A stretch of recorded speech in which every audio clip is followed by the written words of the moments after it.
கர்த்தருக்கு மகிமை உண்டாவதாக. இந்த நேரத்திலே தேவ ஜனம் வெற்றி பெறுவதற்கான 7 ரகசியங்கள் என்கிற தலைப்பில்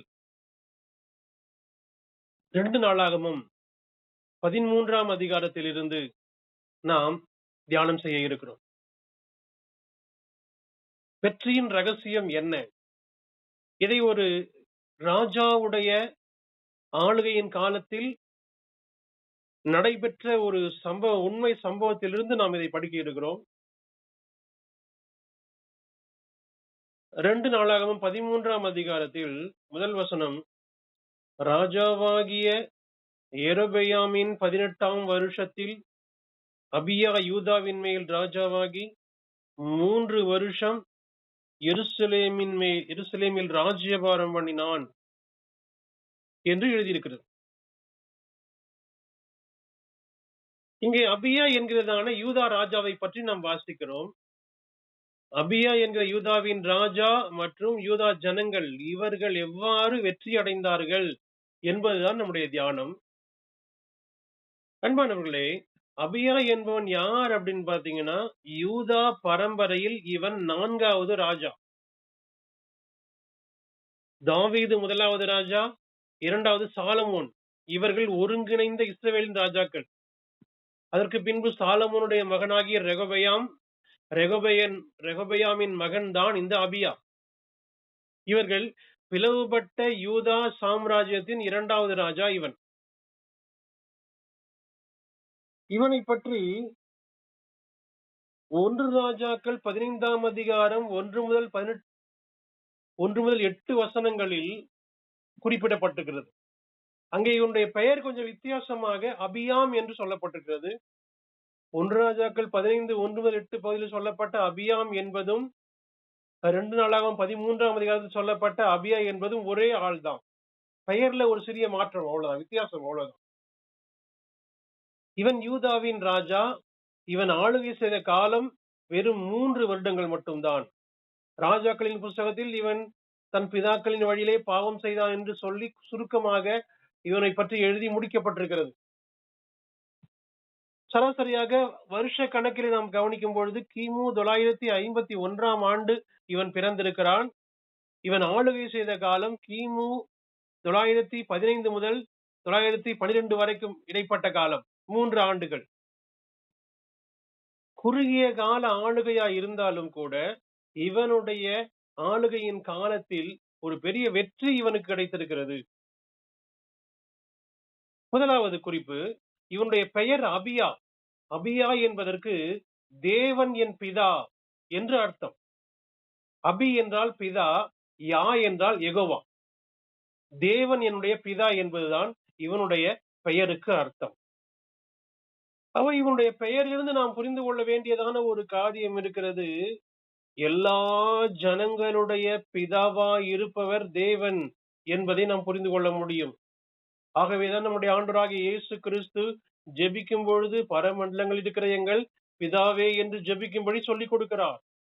உங்கள் பிதா பூர்ண சர்க்குணர் என்று மத்தேயு 5 கடைசி வசனம் சொல்லுகிறது. அப்ப பிதாவாகிய தேவன் நமக்கு சொந்தமானவர். ரோமர் 8:15 அப்பா பிதாவே என்று கூப்பிடத்தக்கதான புத்திர சுவீகாரத்தின் ஆவியை அவர் நமக்கு தந்திருக்கிறார். ஆகவே பரலோகத்தில் இருக்கிற தேவனானவர் நம் எல்லோருடைய பிதாவாக இருக்கிறார். அந்த வகையில் அபியா என்பதற்கு தேவன் என் பிதா என்று அர்த்தம். இப்ப என்ன நடக்குதுன்னா, இவன் ராஜாவானதுக்கு அப்புறம் யெரொபெயாமுக்கும் இவனுக்கும் இடையிலே யுத்தம் நடந்ததாக 2ஆம் வசனத்தினுடைய பிற்பகுதி சொல்லி இருக்கிறது. அபியாவுக்கும் யெரொபெயாமுக்கும் யுத்தம் நடந்தது. இப்ப இந்த அபியாவின் தலைமையில 4 லட்சம் போர் வீரர்கள் இவன்ட்ட இருக்கிறாங்க. இவனை எதிர்த்து யுத்தம் செய்கிற வருகிற யெரொபெயாமுடைய படையினுடைய எண்ணிக்கை பார்க்கும் பொழுது 8 லட்சம் பேர். இப்ப 4 லட்சம் போர் வீரர்களை கொண்டு இவன் 8 லட்சம் இஸ்ரவேல் சாம்ராஜ்யத்தினுடைய போர் வீரர்களை எதிர்கொள்ள வேண்டும்.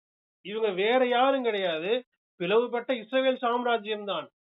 இவர்கள் சகோதரர் தான், இவர்கள் விரோதிகள் அல்ல. எதிரி நாடுகள் அல்ல, அசீரியாவை போல, பாபிலோனை போல, ஏதோமை போல, இன்னும் நிறைய அம்மோனியர், மோவாபியர் இதை போன்ற புறஜாதியார் அல்ல இவர்களோடு யுத்தம் செய்ய வந்தவர்கள்.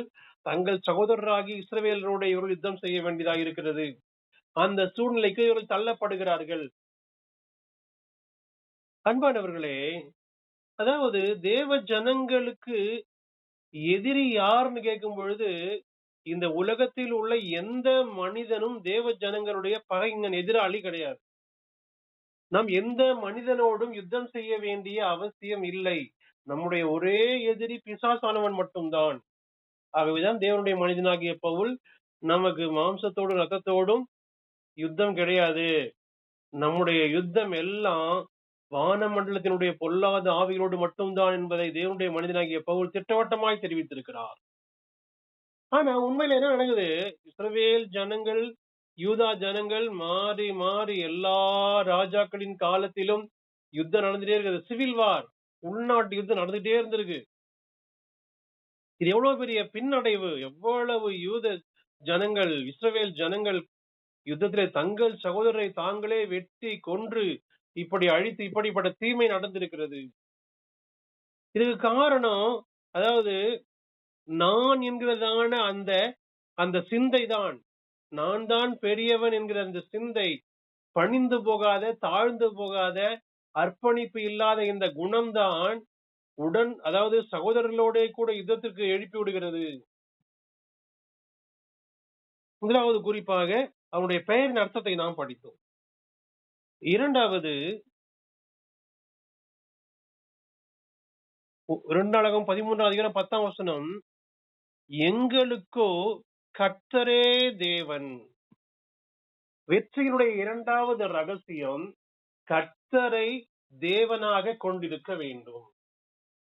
முதலாவது, அவர் நம்முடைய பரமபிதா. இரண்டாவது, அவரை தான் நாம் தேவனாக ஆராதிக்க வேண்டும், சேவிக்க வேண்டும். இப்ப யூதா ஜனங்கள் என்ன செய்யறாங்கன்னா, கர்த்தரை மட்டும்தான் தெய்வமாக கொண்டிருக்கிறார்கள். இதை தெளிவாக இந்த அபியா என்கிற ராஜா சொல்லிக் கொடுக்கிறான். நாங்கள் கர்த்தரை மட்டும்தான் சேவிக்கிறோம், நீங்கள் அப்படி அல்ல. இந்த யெரொபெயாம் என்பவன் பெதேல் மற்றும் தான் என்கிற 2 பட்டணங்களிலும் பொன் கன்றுக்குட்டிகளை செய்து வைத்து அதற்கு முன்பதாக பலி செலுத்தவும், தூபம் காட்டவும், பணியவும் அவன் வைத்தான். இது மிகப்பெரிய பாவம். விக்கிரக வணக்கம், கர்த்தரை அறிந்த மக்கள் ஆண்டவரை விடுவது மிகப்பெரிய பாவம். இன்றைக்கு பல பேர் இந்த பாவத்தை செய்து கொண்டிருக்கிறார்கள். கர்த்தர் தான் தெய்வம் என்று தெரிகிறது, கர்த்தர் ரட்சகர் என்பது புரிகிறது. அவரை போல பரிசுத்தர் யாரும் இல்லை, அவர் மட்டும்தான் வானத்திலும் பூமியிலும் மனுஷர்களுடைய இடையிலே மனிதர்களை ரட்சிக்கிற ஒரே தேவன் ஆண்டவர் தான் என்று தெரிகிறது, இயேசுதான் என்று தெரிகிறது. அப்படி இருந்தும் சிலை வழிபாடு செய்கிறவர்கள் கர்த்தருக்கு பிரியம் இல்லாதவர்கள், அவர்கள் ஜெயம் பெற மாட்டார்கள். இன்றைக்கு கர்த்தருடைய மக்கள், பெயர் கிறிஸ்தவர்கள் எவ்வளவோ பேரு சிலைக்கு முன்பதாக நின்று வணங்கி கொண்டிருக்கிறார்கள். மெய்யான ஜீவனுள்ள தேவன் ஆண்டவராகிய இயேசு கிறிஸ்து மட்டும்தான். அவரை மட்டும்தான் நாம் சேவிக்க வேண்டும். கன்றுக்குட்டியை, சிலையை வணங்கக்கூடாது என்று இங்கே அபியா என்கிற ராஜா ஒரு பெரிய உபதேசம் பண்றான். அடுத்து மூன்றாவது, கர்த்தருக்கு ஊழியம் செய்கிற ஆசாரியர்கள் ஆரோனின் குமாரரும் பணிவிடை செய்கிறவர்கள் லேவியருமே. ஊழியத்திற்காக அழைக்கப்பட்டது ஆரோனுடைய வம்சம் என்றும், அவர்கள் மட்டும்தான் ஊழியம் செய்ய வேண்டும் என்கிற பழைய ஏற்பாட்டு சட்டத்தை அப்படியே இவர்கள் பின்பற்றினார்கள். ஆனா யெரொபெயாம் என்ன பண்றான்? எவனை வேணா ஆசாரியனாக்குறான். மேல உள்ள வசனம் போட்டிருக்கு. அப்படி இல்லாம நியாயப்பிரமாணத்தில் சொல்லப்பட்ட அதே ஒழுங்கின் அடிப்படையில் ஆசாரியர்கள் இங்க இருக்கிறார்கள், ஊழியம் செய்யறவங்க இருக்காங்க.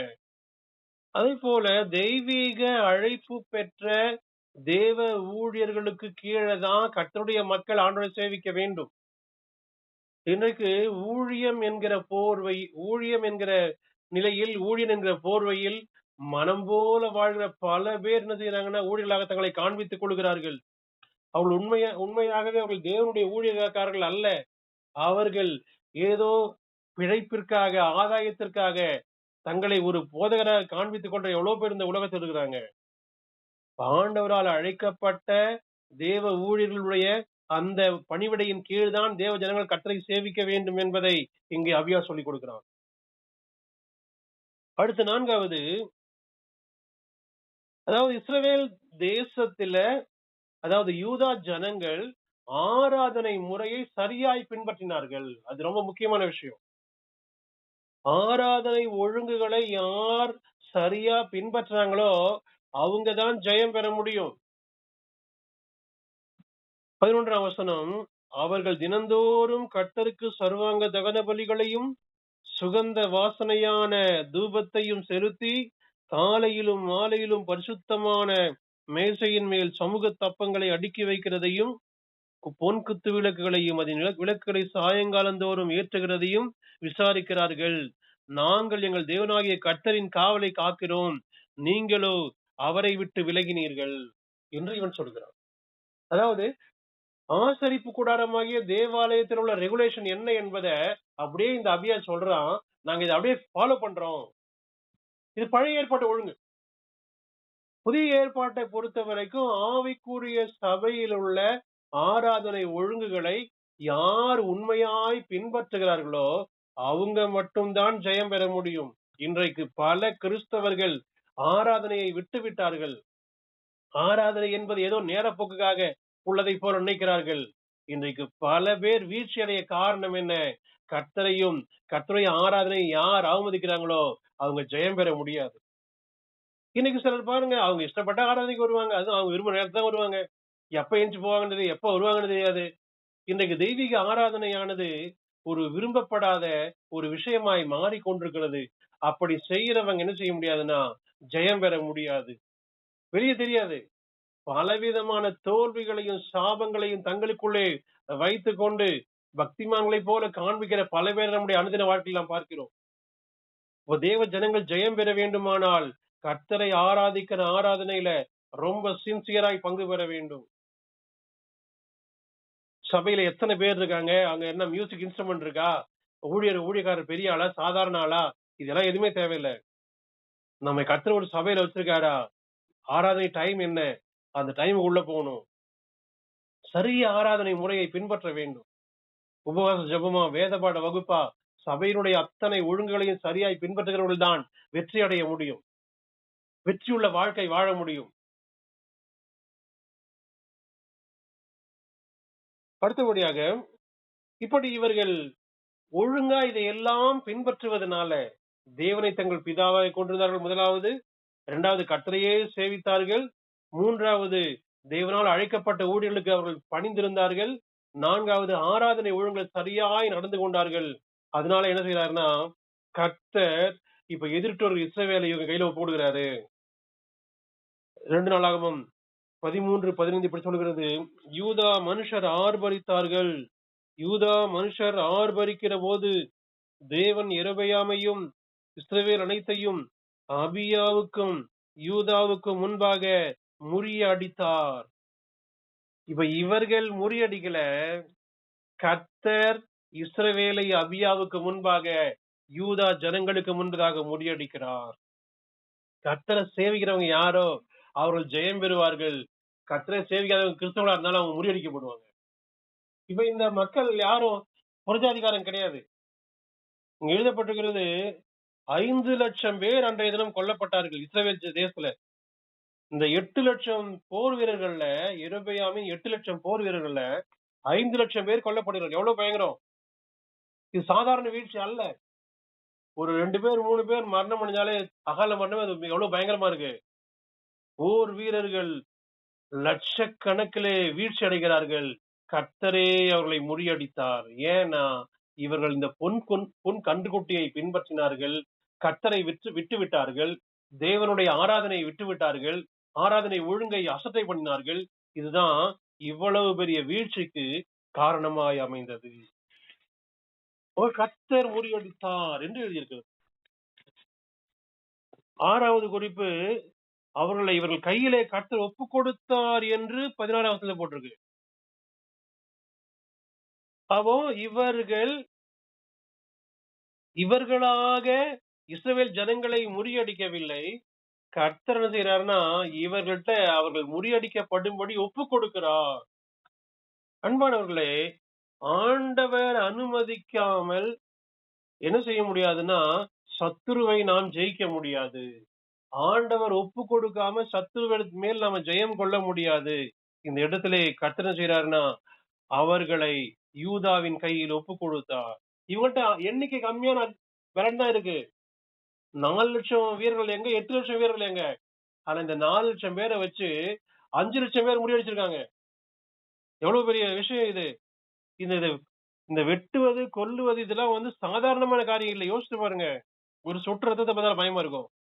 5,00,000 பேர் அதுவும் வந்து இது விஷ ஊசி போட்டு கொன்றது கிடையாது.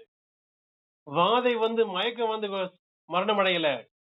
எல்லாமே பட்டயத்தால் வெட்டப்பட்டார்கள். ஈட்டியினால, அம்பினால, வில் அம்பினாலே எய்யப்பட்டு கொல்லப்படுகிறார்கள். இந்த 5,00,000 பேருடைய ரத்தம் எவ்வளவு ஓடிருக்கும் யோசிச்சு பாருங்க. எவ்வளவு பயங்கரமான விஷயம். கர்த்தரை விட்டுவிட்டால் அது எவ்வளவு பெரிய இழப்பை ஏற்படுத்தும் என்பதற்கு இது காரணமா இருக்கிறது. இதற்கு பின்பு இந்த யெரொபெயாம் பெலன் கொள்ளாமலே மரணம் அடைந்தான் என்று எழுதியிருக்கிறது. கர்த்தர் அவனை அடித்தபடினால் அவன் மரணம் அடைந்தான் எழுதியிருக்கு. அதாவது 20ஆம் வசனம். அப்புறம் அபியாவின் நாட்களில் யெரொபெயாம் பலங்கொள்ள மாட்டாதே போய் கர்த்தர் அவனை அடித்ததினால் மரணம் அடைந்தான். யெரொபெயாமை ராஜாவாக்கினவர் கர்த்தர் தான். இந்த அகியா என்கிற தீர்க்கதரிசியின் கையிலே ஒரு புது சால்வையை கொடுத்து அதிலே 10 துண்டாக கிழித்து அதை நீ எடுத்துக்கொள் என்று கர்த்தர் தான் யெரொபெயாமை ராஜாவாக்கினார். ஆனால் அவனோ வேத பிரமாணத்துக்கும் சட்டத்துக்கும் விரோதமாய் நடந்து இவ்வளவு பெரிய வீழ்ச்சியை தேடிக்கொண்டான். அன்பானவர்களே, ஆகையினால வெற்றியின் ரகசியம் என்பது கர்த்தரை சார்ந்து கொள்வதுதான். இப்ப இவங்க செஞ்சது பெரிய சாதனை ஒண்ணும் கிடையாது. பிதாவாகிய தேவனை கொண்டிருந்தார்கள். 2வது என்ன பண்ணாங்கன்னா, கர்த்தர் தான் தெய்வம் என்று அவரை ஆராதித்தார்கள். 3வது ஆசாரியர்களை அவர்கள் ஊழியத்துக்கு அழைக்கப்பட்ட ஆசாரியர்களை கர்த்தர் கரெக்டா அவருடைய வார்த்தை கீழ்ப்படிஞ்சாங்க. 4வது பைபிள்ல அதாவது பழைய ஏற்பாட்டுல சொல்லப்பட்ட சட்டங்களை அப்படியே பின்பற்றி கர்த்தரை ஆராதிச்சாங்க. நாமும் அது போல கர்த்தரை ஆராதிக்கணும். அப்படி ஆராதிச்சனால கர்த்தர் என்ன செஞ்சாருன்னா, இஸ்ரவேல் ஜனங்களை 5வது அவர் தேவனையும் முறியடித்தார். 6வது இஸ்ரவேல் ஜனங்களை அதாவது யூதா ஜனங்களுடைய கையில ஒப்பு கொடுத்தார். கடைசி 7வது 18ஆம் வசனம். அப்படி இஸ்ரவேல் புத்திரர் காலத்திலே தாழ்த்தப்பட்டார்கள். யூதா புத்திரரோ தங்கள் பிதாக்களின் தேவனாகிய கர்த்தரை சார்ந்து கொண்டதினால் மேற்கொண்டார்கள். அப்போ கர்த்தரை சார்ந்து கொண்டால் மேற்கொள்ள முடியும். கர்த்தரை சார்ந்து கொள்ளாவிட்டால் வீழ்ச்சிதான். இதுதான் ரகசியம். இதுல வந்து கேஷுவலா நம்ம ஈஸியா படிச்சிடலாம், ஈஸியா புரிந்து கொள்ளலாம். இதுல பெரிய விளக்கங்கள் தேவையில்லை.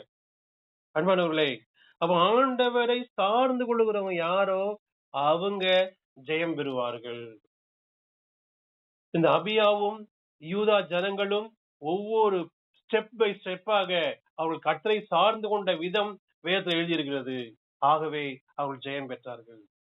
ஜெயத்தின் அடிப்படை ஆண்டவரை சேவிப்பதில் தான் இருக்கிறது. அனுதினமும் நாம் கர்த்தருக்கு உண்மையாயிருந்து, கர்த்தருடைய வார்த்தைக்கு உண்மையாயிருந்து, பரிசுத்தமாய் ஆண்டவரை சேவிப்போமானால் எந்த துஷ்ட சத்துருவும் நம்மை தோல்வி அடைய பண்ண முடியாது. நமக்கு ஜெயம் கொடுக்கிற கர்த்தர் நம்முடைய கூட இருக்கிறார்.